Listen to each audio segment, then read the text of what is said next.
நிலைமை குறித்து எதிர்க்கட்சித் தலைவர் இபிஎஸ் தவறான கருத்துக்களை கூறுவதாக குற்றச்சாட்டு. மத்திய அரசு போதிய ஒதுக்கீடு செய்யவில்லை எனவும் தமிழக நிதியமைச்சர் தங்கம் தென்னரசு விளக்கம். எதிர்க்கட்சித் தலைவர் திரு எடப்பாடி பழனிசாமி அவர்கள் நேற்று சென்னையிலே கூட்டத்திலே பேசுகிற போது தமிழ்நாட்டினுடைய நிதி நிலைமை குறித்து முற்றிலும் தகவலான தகவல்களை சொல்லியிருக்கிறார்.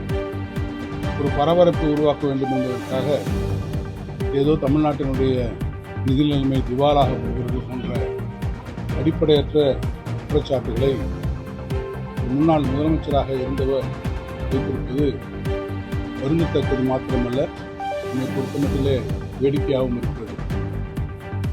பரந்தூர் விமான நிலையம் மாநிலத்தின் பொருளாதார வளர்ச்சிக்கு அவசியம் என அமைச்சர் தங்கம் தென்னரசு பதில். மக்கள் முன்வைக்கும் குறைகளை அரசிடம் விஜய் தெரிவிக்கலாம் எனவும் பேட்டி. அந்த டிராவலர்ஸ் டென்சிட்டி மட்டும் இல்லாம பேசஞ்சர்ஸ் டென்சிட்டியை தாண்டி தொழில் வர்த்தகம் போன்ற கட்டமைப்புகள் வளர்ச்சியை அதை உறுதி செய்வதற்கு இந்த விமான நிலையம் வேண்டியிருக்கிறது என்பதை நான் சொல்வேன். விஜய் போறது அதான் நாளைக்கு விஜய் போறது யார் வேணாலும் போகலாம் சார். ஒரு அரசியல் கட்சியினுடைய தலைவர்கள் யார் வேண்டுமானாலும் போய் பொதுமக்களை சந்திப்பதெல்லாம். ஆனால் சந்திக்கின்ற போது அவர்களிடத்திலேயான குறைகளை கேட்டு அதை அரசனுடைய கவனத்திற்கு முறையாக கொண்டு வந்தால் நிச்சயமாக அந்த குறைகள் என்னவாக இருக்கும் என்பதை அரசு நிச்சயமாக ஆராயும்.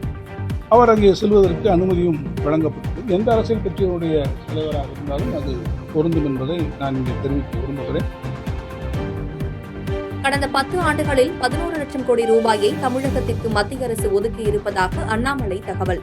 வெள்ளை அறிக்கையை மீண்டும் ஒப்படைக்கவும் தயார் எனவும் பேட்டி.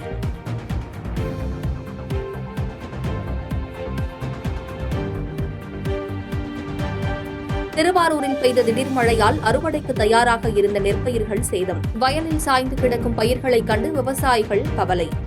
எல்லாம் அறுக்கக்கூடிய தருவாயில் இருக்கு. இப்போ அதாவது ராமானுஜமலனி, ஓகப்பேரையூர், கீழமலனி, பூந்தாரங்குடி, பாரதி மூலங்குடி, வங்காரம்பேரையூர், அரிச்சந்திரபுரம், புள்ளமங்கலம், கீழமலனி பல்வேறு இடங்கள் எல்லாம் தண்ணிக்குள்ளே தான் இருக்குது. மிஷின் அறுக்க வந்தாக்கா மிஷினை அறுக்க முடியாதுன்ட்டா மழை நல்லா வெக்களிச்சே தான் இருக்கும்ட்டான். ஆளுங்களும் வரமாட்டேங்கிறாங்க. ஏதோ தண்ணிக்குள்ளே இருக்குது. நாங்கள் விவசாயிகளெல்லாம் ரொம்ப அவதிப்பட்டுக்கிட்டு இருக்கிறோம். அதனால் இதை சர்க்கார் எங்களுக்கு நடவடிக்கை எடுத்து ஏதாவது நிவாரணம் கொடுத்தா எங்களுக்கு நல்லா இருக்கும்னு நினைக்கிறோம். சென்னை, திருவள்ளூர் உள்ளிட்ட 30 மாவட்டங்களில் மழை நீடிக்க வாய்ப்பு. காவிரி படுகை மாவட்டங்களிலும் மழை தொடரும் என வானிலை ஆய்வு மையம் கணிப்பு.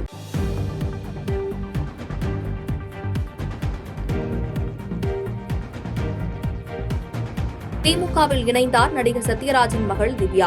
அனைத்து மதங்களுக்கும் பெண்களுக்கும் மரியாதை அளிக்கும் கட்சி திமுக என பெருமிதம்.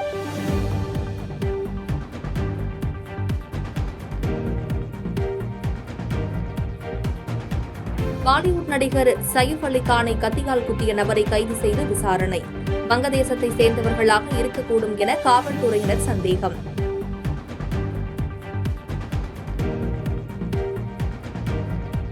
நைஜீரியாவில் விபத்துக்குள்ளான டேங்கர் லாரியிலிருந்து பெட்ரோலை பிடிக்க சென்றபோது பயங்கரம். டேங்கர் லாரி வெடித்து சிதறியதில் 70க்கும் மேற்பட்டோர் உயிரிழந்த சோகம்.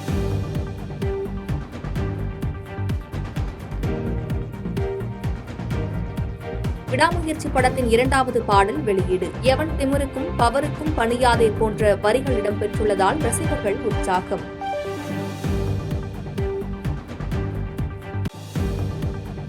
ஈரோடு கிழக்கு தொகுதி இடைத்தேர்தலில் வேட்புமனுக்களை திரும்பப் பெற நாளை கடைசி நாள். நாளை மாலை வெளியாகிறது இறுதி வேட்பாளர் பட்டியல்.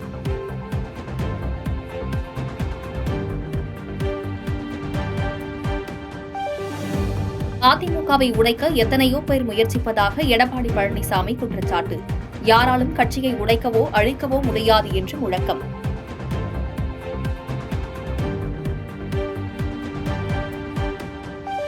பள்ளிப்பருவ நினைவுகளை பகிர்ந்து நடிகர் ரஜினிகாந்த் உருக்கம். ஆசிரியர்களே தனது உயர்வுக்கு காரணம் என்று பேச்சு.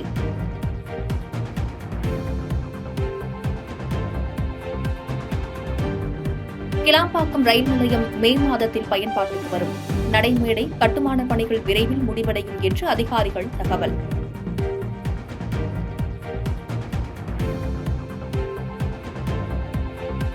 இமானுவேல் சேகரனை அவமரியாதையாக பேசியவர்களை தேசிய பாதுகாப்பு சட்டத்தில் கைது செய்ய வலியுறுத்தி தேவேந்திரகுல வேளாளர் அமைப்பினர் முதுகுளத்தூரில் கண்டன பேரணி. போராட்டத்தில் ஈடுபட்டவர்களை கைது செய்த காவல்துறை.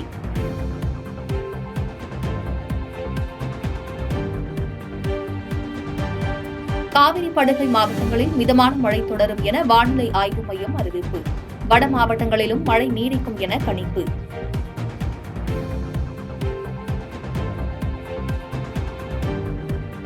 வாணியம்பாடி அருகே அம்பேத்கர் படம் அவமதிக்கப்பட்ட விவகாரம். 18 பேர் மீது 7 பிரிவுகளின் கீழ் வழக்கு பதிவு. 4 பேர் கைது.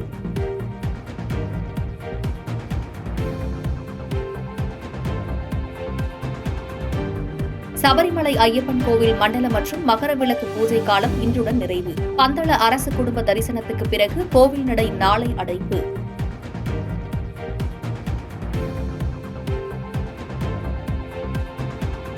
அமெரிக்க அதிபராக நாளை பதவியேற்கிறார் டொனால்டு டிரம்ப். ஸ்டெர்லிங் நகரில் வானவேடிக்கை நிகழ்ச்சிகளை மனைவியுடன் கண்டுகளித்தார்.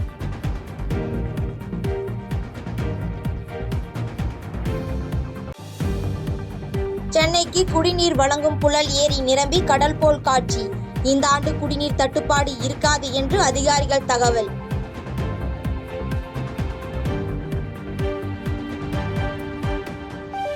காரைக்குடி அருகே பொங்கல் விழாவில் ஒரு கரும்பு 50,000 ரூபாய்க்கு ஏலம். புனித வனத்து அந்தோரியாருக்கு கொடுக்கப்பட்ட கரும்பு என்பதால் போட்டி போட்டு பக்தர்கள் எடுத்தனர். என் மகனுக்கு குழந்தை பிறக்க வேண்டும், என் பிள்ளையை நல்லா படிக்கணும், என் மகனுக்கு வேலை கிடைக்கணும், வெளிநாட்டுக்கு போகணும், ஒவ்வொருத்தரும் ஒவ்வொருடைய நேர்த்திக்கடனில் இது பண்ணுவாங்க. அதை முடித்தவுடன் அந்த கரும்பை மொத்தத்தில் கிராமத்தில் ஏலம் விடுவார்கள். இந்த ஆண்டு முதல் கரும்பு 50,000 நான் எடுத்திருக்கேன். தாம்பரம் காட்டாங்குளத்தூர் இடையே நாளை அதிகாலை 4 மணி முதல் சிறப்பு புறநகர் ரயில்கள் இயக்கம். பொங்கல் முடிந்து சென்னை திரும்புவோரின் வசதிக்காக ஏற்பாடு.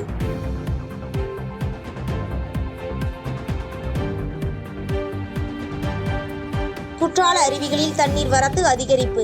மெயின் அருவியில் பாதுகாப்பு வலைகளை தாண்டி தண்ணீர் கொட்டுவதால் குளிக்க தடை.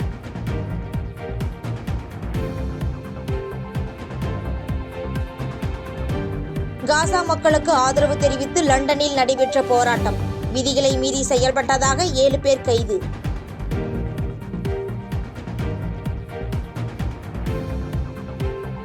சீனாவில் ஜிகாங்காங் நகரில் டைனோசர் விளக்கு கண்காட்சி. வண்ண மின் விளக்குகளை கண்டு ரசித்த பொதுமக்கள்.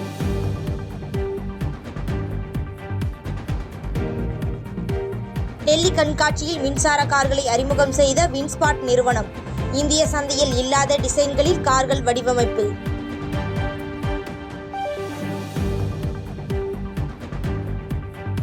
பாதகம் செய்பவரை கண்டால் நாம் பயம் கொள்ளலாகாது பாப்பா. மோதி மிதித்து விடு பாப்பா, அவர் முகத்தில் உமிழ்ந்து விடு பாப்பா.